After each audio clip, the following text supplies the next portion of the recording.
This week's portion is Miketz. So it's a continuation of Joseph's story.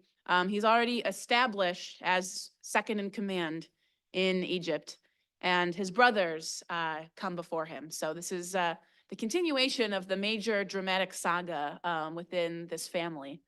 And his brothers don't recognize him. So he sort of gives them a little test here. But I want to examine this test because basically what happens is his brothers explain that they have one more brother who's still at home. And Joseph hasn't met his younger brother Benjamin.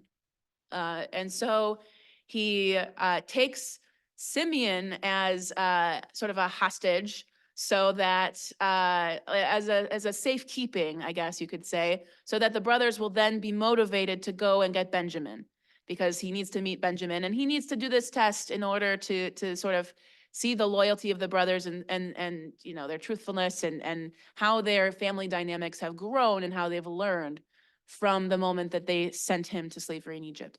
I think it's very interesting because I think it's not just a test of the brothers. I think this moment is also a test of their father, Jacob, because we see that this favoritism is what caused all of this family drama in the first place, right? Jacob had showed so much favoritism to his son Joseph that his other brothers hated him for it, right? Joseph didn't necessarily help things in the way he acted, but he was a child and maybe he didn't know any better.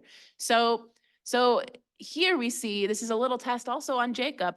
Will he send his new favorite son, Benjamin, his most precious youngest son, and who he thinks is Rachel's only remaining son at this point? Will he send him for Simeon, who he is not his favorite son, by the way? If we know what happened with Simeon and Levi, we know that they were kind of reviled by Jacob after their actions a couple of portions ago with regards to Dinah.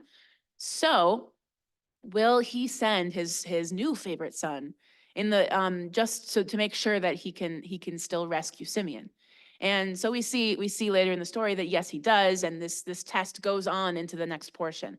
But I think it's interesting because Joseph sees that the pattern needs to be broken, right? He sees that even though he knows it was ultimately for the good that he came to Egypt, because he saved many lives, including his own families when they came during the famine in Canaan.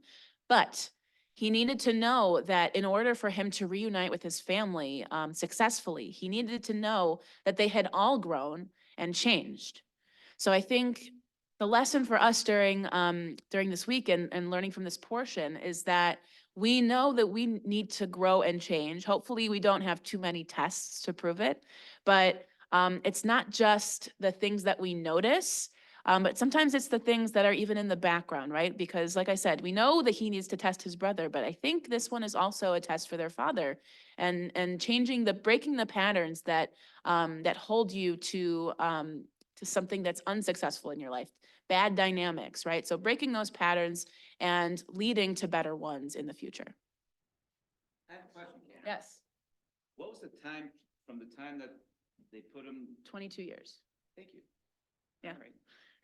It had been 22 years since he had seen his It family. reminds me when I coached kids in Little League, I used to tell them, years from now, if you see me, say hello to me, because there's a better chance of you recognizing me than me recognizing That's true. you.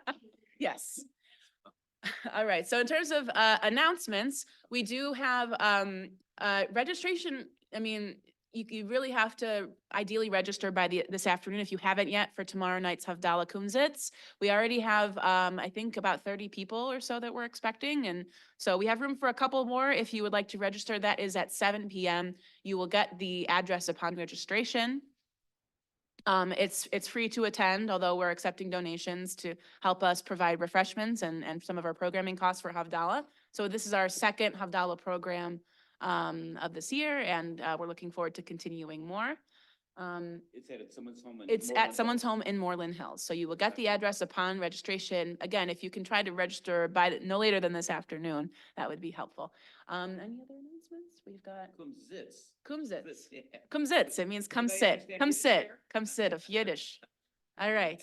I think that's it for announcements, but just thank you for a wonderful Hanukkah season, and thank you so much to Charlie again for laning for us throughout Hanukkah. So wonderful to have you. Thank you.